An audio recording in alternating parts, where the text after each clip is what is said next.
Okay, shut up, Mason. Alright, how's it going, everybody? Today I'm going to be going over my crappie boxes, tackle boxes, and also my rod and setup. So let's go ahead and get started with the boxes. Alright, so as you can see here, I have two boxes, one bag. This is my main crappie box with the jig heads and plastics in it. These are my crankbaits, and these are extra plastics and other things that won't fit in here. So let's go ahead and get started with the crankbaits first. Let me open this up here.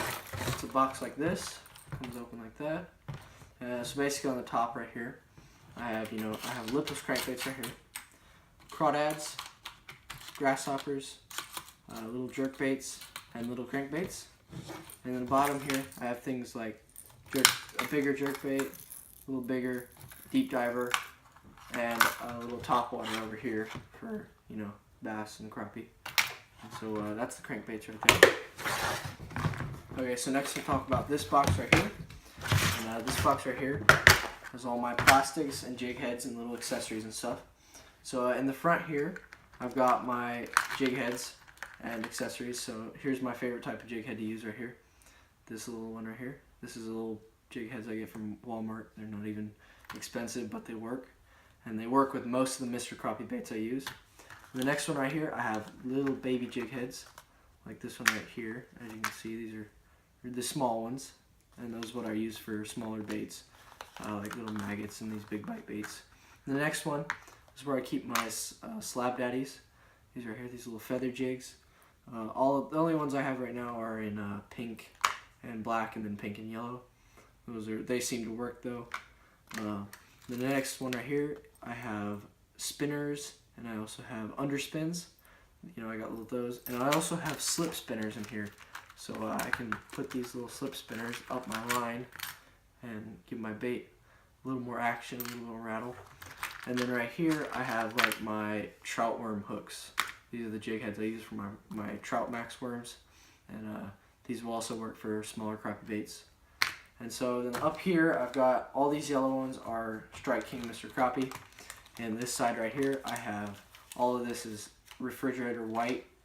These are shad poles. This is a shad pole curly tail. And so I just keep those up in that.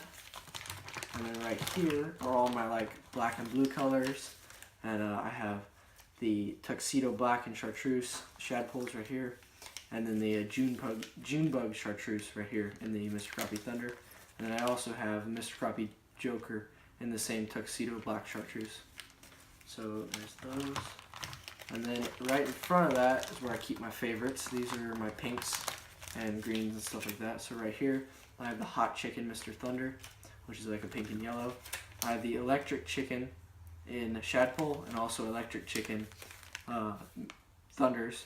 So these are probably my favorite color out of all of them. They just seem to work the best for me. And then right next to that I have all my Trout Max worms. Right here I got orange, red, chartreuse, and two pinks, and that's more for panfish, but it also works for crappie. They're a really good wacky worm. And then right here I got Panfish Assassin. These are really nice. I got them in chartreuse and black, kind of avocado color, and then a silver little minnow color. Those are decent. I use those sometimes when I fish for bluegill. And right here I got my Bass Pro Shop Crappie Max. These are pink grubs. And I don't use these too often, but when I'm going for bigger crappie, they definitely work really well. And then the next thing is Lake Fork Tackle, baby shads. These work really good in the spring when they're spawning. And then in front of that, I got my Go-Go minnows, which I'm going to try these out tomorrow. And then right here, I got my big bite baits. These are little like tadpole and little maggot kind of grub things.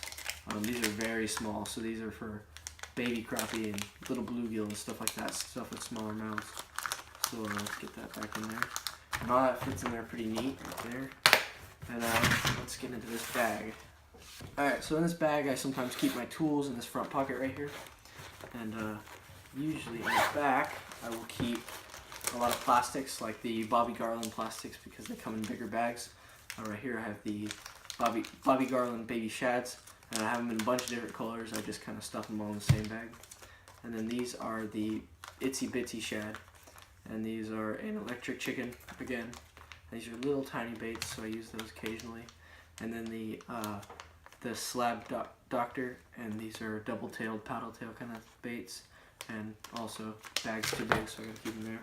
And also I got in here, I got little power bait crickets and Gary Yamamoto Senkos, which aren't really for crappie, but they do work. And then I've got just miscellaneous bass worms and stuff like that. And then tubes. Tubes work really well for crappie. These are kind of mini tubes right here. These work pretty good for bigger crappie. And that's about it for the tackle, so let's move on to my rod. Okay, so here is my favorite crappie rod right here. This is new. I picked this combo up for $50 at Gander Mountain.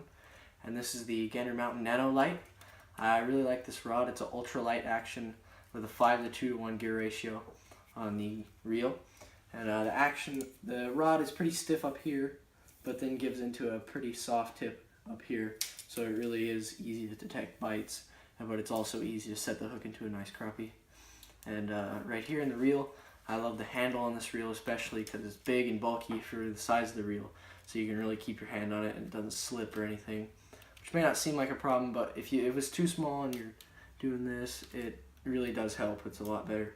And the foam handles feel really nice. When I'm holding it like this, I don't ever get, I don't ever feel too close together. I do get sometimes, if I put my fingers out a little bit, I'll get bumped by the reel when I'm reeling. But to be honest, that's the only complaint I have with this rod. And I've been using it for about 2 or 3 weeks now, and it's really nice. I use it for all kinds of bluegill, even little bass, crappie, sandies. It works really nicely. Alright, so that's it for all my crappie stuff, and just in case you were wondering how we went out on the river and caught so many crappie. Mainly this is just the gear I use. The lures and stuff don't matter too much when you're going for crappie, because crappie are more about finding where the fish are at and drawing them out of their brush piles and making sure you just gotta find them. That's why I use a pink lure, and that still works every single time. It doesn't matter what color you're using. I've used pink, I've used natural colors, and they all seem to work the same for me. So basically I just go with the color you like, and just do what you want, and as long as you find fish, you should be able to catch them.